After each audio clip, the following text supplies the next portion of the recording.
Amanda Knox, who after nearly 6 years is telling her side of a story that made her a household name.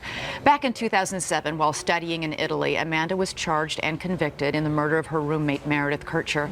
Amanda spent 4 years behind bars before an appeals court set her free and acquitted her.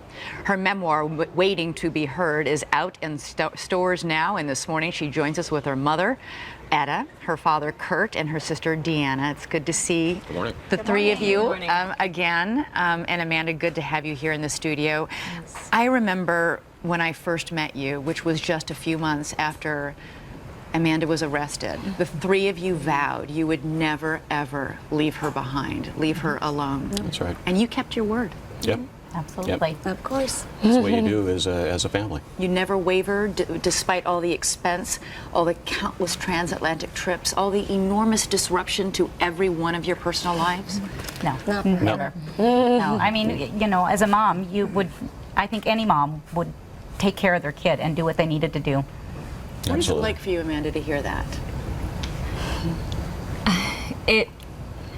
That's my understanding of how family is, and I think one of the more incredible aspects of my time in prison was understanding that not everyone has that, and I wish it upon anyone, because that's who I am, that's who we are, and I don't know how one would get along without it. You really needed that. You're really lucky. Yeah. In that respect. No, indeed. No, yeah, no. Deanna. Yeah. Well, that's the thing. Like, it is that, and it's incredible how much it makes a difference. I mean, other prisoners write letters to each other just so that they can receive that, and I got visits. Like, the fact that I got visits was an incredible thing. And did the fact that you knew that they were in town, even when they couldn't see you on the days when they couldn't visit you, did that make a difference, knowing there was always somebody there?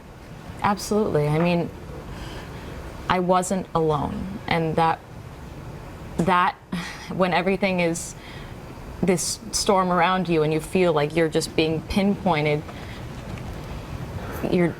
it's terrifying to be alone, and I wasn't.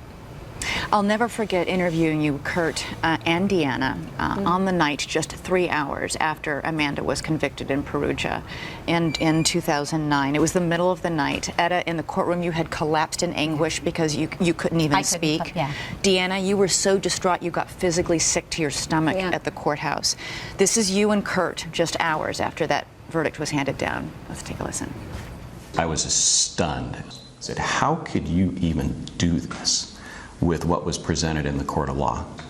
We yelled across the courtroom as they were taking her away that we love her, because we couldn't see her. You know, you have to put on a face. When we go and visit her, we can't cry. You going to be able to do that? We hope Can't so. do it now. What's it like for you to see that moment in your family's history? It was so difficult for you. Yeah, it's emotional. I don't think I've ever seen that, just because I couldn't watch, I couldn't be there, I was not functioning that night. It doesn't look real. Like, it doesn't seem like it was real in the moment, because I still don't think of it as being real, like it all happened. It's interesting to see. I'm glad it's past. And we're here now. Yeah. And I didn't see that. I saw them the next day in prison, and the thing that I thought and they were putting on a brave face at well, that point. and that's the insane thing. I didn't know what to expect. I was completely distraught. I hadn't slept all night. They were trying to get me to take antidepressants, and it was just like, just leave me alone, please.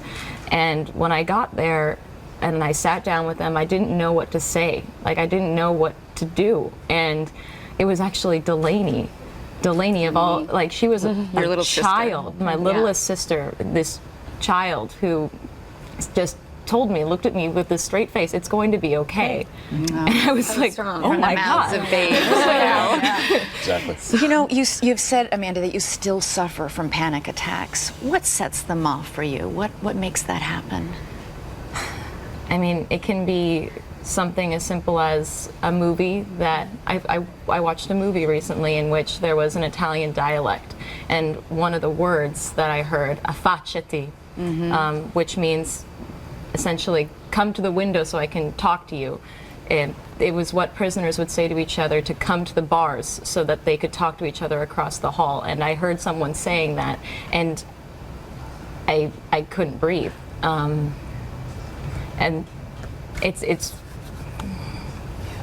it can be anything.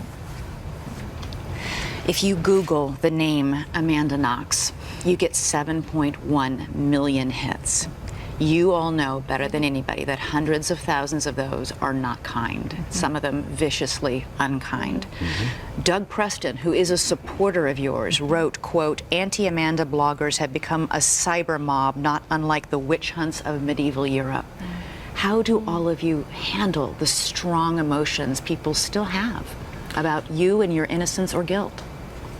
You know, I'd say that they obviously don't know all of the factors in the case and all of the pieces of evidence and the fact that there is a total lack of evidence, and it seems that they just have hatred in their bodies. But does it bother you? This is your Absolutely. beloved daughter. Absolutely. Absolutely. Yeah. Of course it does. And it bothers me to think that they know me. That's one thing that baffles my mind, is that people talk about me as if they know, like they're in the know about who I am, when no one's ever been able to speak with me and know.